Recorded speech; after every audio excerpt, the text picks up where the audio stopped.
ಓಂ ಶ್ರೀ ಗುರುಭ್ಯೋ ನಮಃ. ಹರಿಃ ಓಂ. ಅಥ ಪಂಚಾಮೃತ ಸ್ನಾನ ಮಂತ್ರಾಃ. ಅಥ ಕ್ಷೀರಸ್ನಾನಂ. ಓಂ ಆಪ್ಯಾಯಸ್ವ ಸಮೇತುತೆ ವಿಶ್ವತಃ ಸೋಮವೃಷ್ಣಿಜಂ ಭವಾವಾಜಸ್ಯ ಸಂಗಥೇ. ಕ್ಷೀರಸ್ನಾನಂ ಸಮರ್ಪಯಾಮಿ ಶುದ್ಧೋದಕೇನ ಸ್ನಪಯಿಷ್ಯೇ. ಓಂ ಸದ್ಯೋ ಜಾತಂ ಪ್ರಪದ್ಯಾಮಿ ಸದ್ಯೋ ಜಾತಾಯ ವೈ ನಮೋ ನಮಃ. ಭವೆ ಭವೆ ನಾತಿ ಭವೆ ಭವಸ್ವ ಮಾಂ ಭವೋದ್ಭವಾಯ ನಮಃ. ಶುದ್ಧೋದಕಸ್ನಾನಂ ಸಮರ್ಪಯಾಮಿ. ಅಥ ದಧಿ ಸ್ನಾನಂ.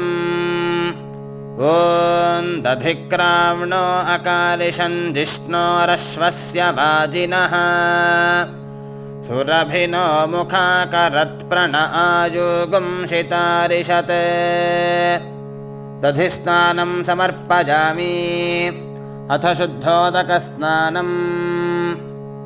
ವಾಮದೇವಾಯ ನಮೋ ಜ್ಯೇಷ್ಠಾಯ ನಮಃ ಶ್ರೇಷ್ಠಾಯ ನಮೋ ರುದ್ರಾಯ ನಮಃ ಕಾಲಾಯ ನಮಃ ಕಲವಿಕರಣಾಯ ನಮೋ ಬಲವಿಕರಣಾಯ ನಮೋ ಬಲಾಯ ನಮೋ ಬಲಪ್ರಮಥನಾಯ ನಮಃ ಸರ್ವಭೂತದಮನಾಯ ನಮೋ ಮನೋನ್ಮನಾಯ ನಮಃ.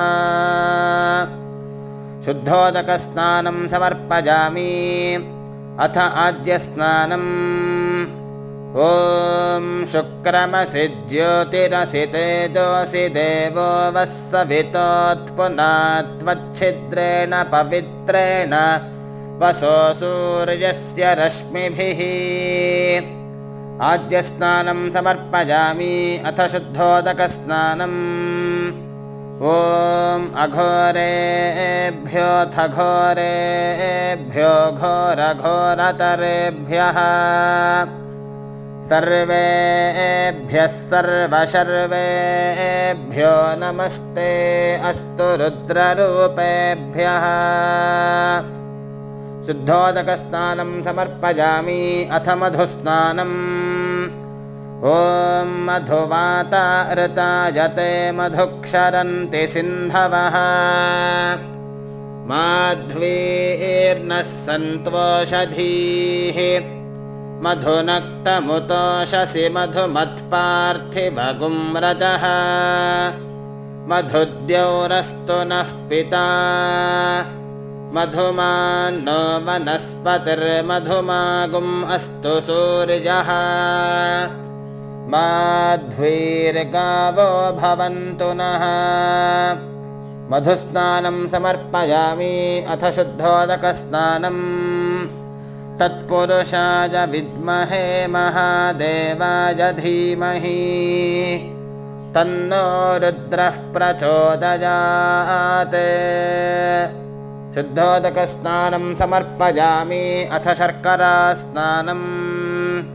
ಓಂ ಸ್ವಾದುಃ ಪವಸ್ವ ದಿವ್ಯಾಯ ಜನ್ಮನೆ ಸ್ವಾದುರಿಂದ್ರಾಯ ಸುಹವೀತು ನಾಮ್ನೇ ಸ್ವಾದರ್ಮಿತ್ರಾಯ ವರುಣಾಯ ವಾಜವೇ ಬೃಹಸ್ಪತಯೇ ಮಧುಮಾಂಗದಾಭ್ಯಃ.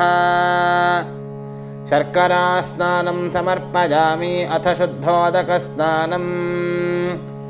ಈಶಾನಃ ಸರ್ವವಿದ್ಯಾನಾಮೀಶ್ವರಃ ಸರ್ವಭೂತಾನಾಂ ಬ್ರಹ್ಮಾಧಿಪತಿರ್ಬ್ರಹ್ಮಣೋಧಿಪತಿರ್ಬ್ರಹ್ಮಾ ಶಿವೋ ಮೇ ಅಸ್ತು ಸದಾಶಿವೋ. ಶುದ್ಧೋದಕಸ್ನಾನಂ ಸಮರ್ಪಯಾಮಿ.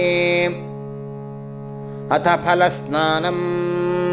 ಓಂ ಯಾಃ ಫಲಿನೀರ್ಜಾ ಅಫಲಾ ಅಪುಷ್ಪಾಯಾಶ್ಚ ಪುಷ್ಪಿಣೀಃ ಬೃಹಸ್ಪತಿ ಪ್ರಸೂತಾಸ್ತಾನೋ ಮುಂಚನ್ತ್ವಗುಂಹಸಃ.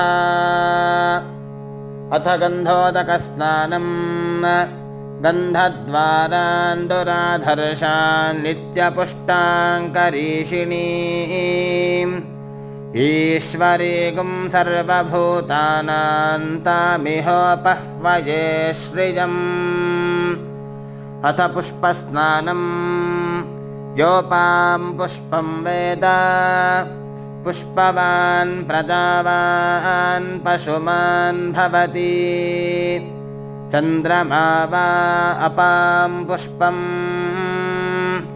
पुष्पवान् प्रजावान् पशुमान् भवति अथ हिरण्योदकस्नानम् तत्सुवर्णगुं हिरण्यमभवत् तत्सुवर्णस्य हिरण्यस्य जन्म य एव गुं सुवर्णस्य हिरण्यस्य जन्म वेद